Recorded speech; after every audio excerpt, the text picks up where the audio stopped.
কারণ যাদের জন্য সিন্নি খাইলাম মোল্লা চিনলাম না, এই আচরণ ইতিমধ্যে দেখতেছি। ছাত্রদল কি করে, বিএনপি কি করে বলতে পারে একটা দুইটা শিবির ধরে ধরে জবাই কর? তারা তো এমনি এমনি উল্লেখযোগ্য সংখ্যক সিট পায় নাই। এই কথা থেকে তারেক জিয়াকে আমি বলবো, জনাব তারেক রহমান সাহেব, আগামী দিনের আপনি প্রধানমন্ত্রী হতে যাচ্ছেন, আপনি আপনার দলকে সামলান, আপনার কর্মী বাহিনীকে সামলান, আপনার কর্মী বাহিনীর জবানকে স্তব্ধ করেন এবং জবানকে ঝাপলান। আমি বলছি এটার কাউন্টার আপনারা বললাম যে টিনের চালে হলো কাউয়া, তারপরে হলো কি জানি একটা আছে, এই স্লোগান তারেক মিয়ার সম্বন্ধে শিবির দিয়েছে। এবং আপনাদের যে যেহেতু 213 অথবা কম বেশি সিট পেয়ে ক্ষমতায় আসছেন, আগামী 3 দিনের 4 দিনের মধ্যে হয়তো ক্যাবিনেট গঠন হবে। এই বিএনপির বিশেষ করে কর্ণধার চেয়ারম্যান আমাদের সমবয়স্ক, কতটুকু শিক্ষিত অশিক্ষিত সেটা নিয়ে এখানে পর্যালোচনা করার প্রয়োজন নাই। তিনি, তার জন্য আমাদের লিখিত কিছু প্রস্তাব যাবে, আমি বিশেষ করে আমি লিখবো এটা। 1 নম্বর হলো, তাকে যদি 5 বছর ক্ষমতায় থাকতে হয়, 5 বছরের পরে যদি শেখ হাসিনার মতো ক্ষমতা ছেড়ে কোনো মানে কায়দায় দেশ ছেড়ে পালিয়ে যেতে না হয়, সে কারণে তার প্রথম কাজ কি করণীয় হলো 5টি। 1 নম্বর হলো, আওয়ামী লীগের ন্যারেটিভ বিষয়গুলো যা ছিল সেগুলো একেবারে অক্ষরে অক্ষরে দূরীভূত করা। 2য় নম্বর হলো, জনগণের অধিকার জনগণকে বুঝে দেওয়া। এই ব্যাপারে কোরআনের আয়াত হলো, ইন্নাল্লাহা ইয়া'মুরুকুম আন তুআদ্দুল আমানাতি ইলা আহলিহা। তোমাদেরকে আল্লাহ তাআলা দায়িত্ব দিচ্ছেন যে তোমাদের কাছে যে আমানত দেওয়া হয়েছে, নেতৃত্ব কর্তৃত্ব, এটা যার যা পাওনা তার কাছে তা পৌঁছিয়ে দেওয়া। 3য় যে কাজটি করা দরকার, দেশের নিরাপত্তার জন্য কে আমার দল করেছে অথবা আমার বিপক্ষে, কে আমাকে ভোট দিয়েছে অথবা আমার প্রতিপক্ষকে ভোট দিয়েছে, সর্বস্তরের জনগণ, আমি প্রাইম মিনিস্টার হওয়ার পর তারা আমার দেশের জনগণ, তাদের শান্তি নিরাপত্তা সমভাবে দেওয়ার জন্য দায়িত্ব নিতে হবে। 4 নম্বর হলো, অর্থ, রাষ্ট্রীয় সম্পদ 28 লক্ষ কোটি টাকা যা পাচার হয়েছে, এই পাচার করার এই পথ থেকে 100% একেবারে উল্টা পথে ধাবিত হতে হবে, যেন আমাদের দ্বারা, জনাব তারেক রহমান সাহেব, আপনার দ্বারা, আপনার ক্যাবিনেটে যারা থাকবেন, আপনার দলীয় নেতারা যারা থাকবেন, তারা কোনো অবস্থাতে 1টি টাকাও, রাষ্ট্রীয় টাকাও যেন আত্মসাতের কোনো পর্যায়ে না পড়ে, সেরকম পথের দিকে অগ্রসর না হয়। এই কাজগুলো করা দরকার। এরপরে মানুষের শান্তির জন্য, নিরাপত্তার জন্য ন্যায় বিচার প্রতিষ্ঠা করা এবং দ্রব্যমূল্য নিয়ন্ত্রণের মধ্যে আনা, এই বিষয়গুলো।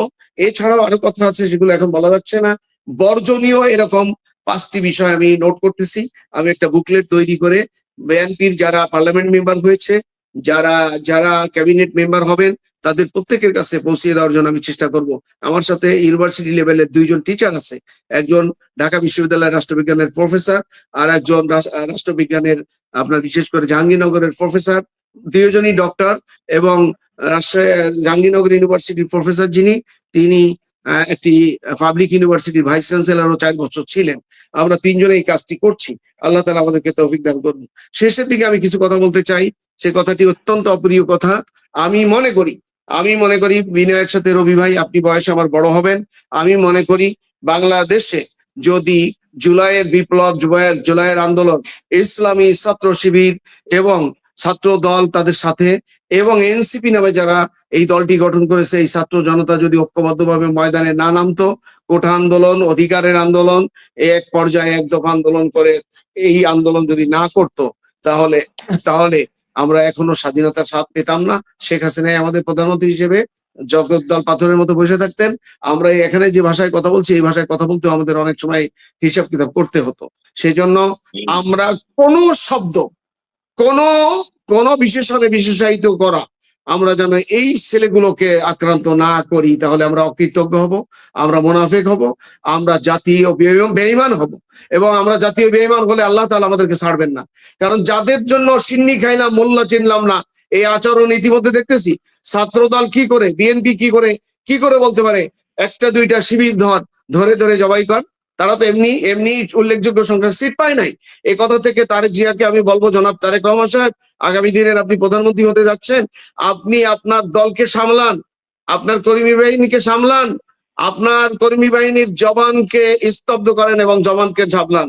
তা না হলে আপনি মনে করেন না যে 213টি সিট পেয়ে আপনি 5 বছর ক্ষমতায় থাকবেন, এরপরে কি অবস্থা হবে আপনি আপনি এখনো এগুলো আপনার জ্ঞানের মধ্যে যাওয়া দরকার। আমার মনে হয় আলোচনা আমি ইতিমধ্যে 10-12 মিনিট করে ফেলেছি। আল্লাহ তাআলা আমাদেরকে বুঝার তৌফিক দান করুন, এবং বিশেষ করে যারা ক্ষমতায় যাচ্ছেন, ভাই আপনার না বলা লাগবে না, আমি শেষ করতেছি। বিশেষ করে যে দলটি ক্ষমতায় যাচ্ছেন সেই দলের জন্য আমি আল্লাহর কাছে দোয়া করছি, এবং সকল মুসলমানদের এবং দেশবাসীর কাছে তাদের জন্য দোয়া চাই, তারা যেন ইনসাফ প্রতিষ্ঠা করতে পারে, তারা যেন মানুষের মূল্যায়ন করতে পারে, মানুষের অধিকার দিতে পারে, মানুষকে অবহেলা করলে ক্ষমতায় যাওয়া যাবে না, এই জিনিসটি তাদের যেন বোঝার তৌফিক আল্লাহ তাআলা দান করে। আসসালামু আলাইকুম ওয়া রাহমাতুল্লাহ। জি মোশাররফ ভাই, আপনারও আল্লাহ বুঝদান করুক। সত্য বলার জন্য আপনার আমি ধন্যবাদ জানাই।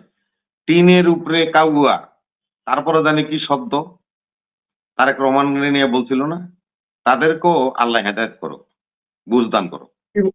কি বলছিল ভাই, আমি কিন্তু বুঝতে পারি নাই, কি বললেন? আপনি এখন যদি না বুঝার ভান করেন তাহলে তো মোশাররফ ভাই খুব মুশকিল। না আপনি আপনার শব্দ আমি শুনি না, আপনি বলেন নাই। না টিনের চালে কাউয়া, তারপর একটু আমি আর বললাম না। এই স্লোগান তো সর্বজন বিদিত, সবাই জানে, সবাই শুনছে, আপনি শুনেন নাই। আকাশ থেকে পড়েন একটা শিবির দল। ভাই রবি ভাই, আপনি সবাইকে আপনি এত নেগেটিভ ভাবে উপস্থাপন করেন কেন? আপনি কি মহারথী এসেছেন? কিন্তু একটা জাতীয় নেতাকে, যিনি বাংলাদেশের বর্তমানে প্রধানমন্ত্রী, আপনার সাথে আমি ঝগড়া করার জন্য বয়স হয়নি আমার। এই রবি ভাই, আপনার সাথে আমার ঝগড়া করার জন্য বয়স হয়নি। আপনি যে কয়জন মানুষ প্রশ্ন করেছে তাদের সাথে যে শব্দ চয়ন করেছেন, যে অ্যাটিটিউড দেখাইছেন, এই জন্য আপনার সাথে আমার ঝগড়া করার বয়স হয়নি। আপনারা ক্ষমতায় গেছেন তো, এই জন্য মনে হয় আর একটু মনে হয় শুধু মানে বিষয়টাকে, ব্যক্তিগত বিষয়টাকে। আপনি কি শব্দ বললেন আমার ক্ষেত্রে? কি শব্দ বলেন? আমি কি আপনাকে শব্দ বলেছি? আপনি বলছেন একটা শিবির ধরো জলে, খুব জলে, বেশি জলে, তাই না? সংযত হইতে বলছেন। আমি বলেছি। আরে ভাই, আমি বলছি এটার কাউন্টার আপনারা বললাম যে টিনের চালে হলো কাউয়া, তারপরে হলো কি জানি একটা আছে। এই স্লোগান তারেক মিয়ার সম্বন্ধে শিবির দিয়েছে, এবং আপনাদের যে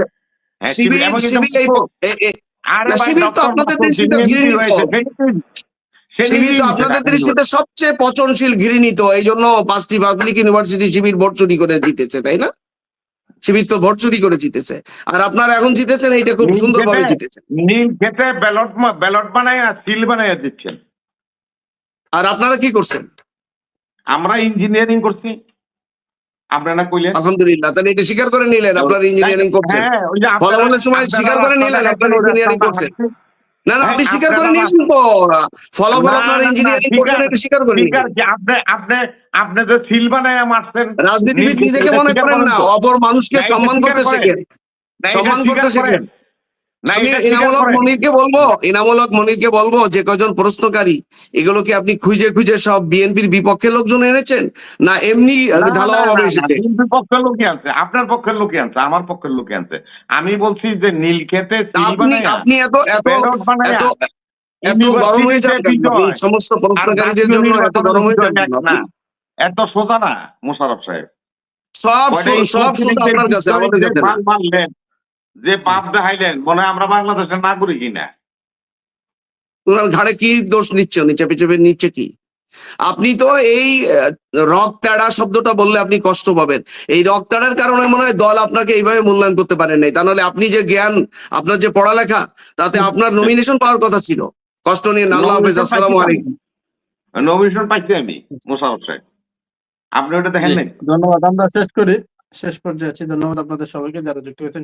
না নিজের বেলা হলে মানতে রাজি না, পরের বেলা হলে সবাইকে ধন্যবাদ। শিবির ধরো গলা কাটাও, আর টিনের চালে কাউয়া, তারেক রহমান কাউয়া, এটা খুব ভালো। মাঝখান দিয়ে আমি একটু বলি ভাই, আমরা টিনের চালের কাগজ যেমন চাই না, টিনের চালের কাগজ যেমন চাই না ভাই, আমরা ওই যে ধরে জবাই, সেটাও আমরা চাই না, প্লিজ।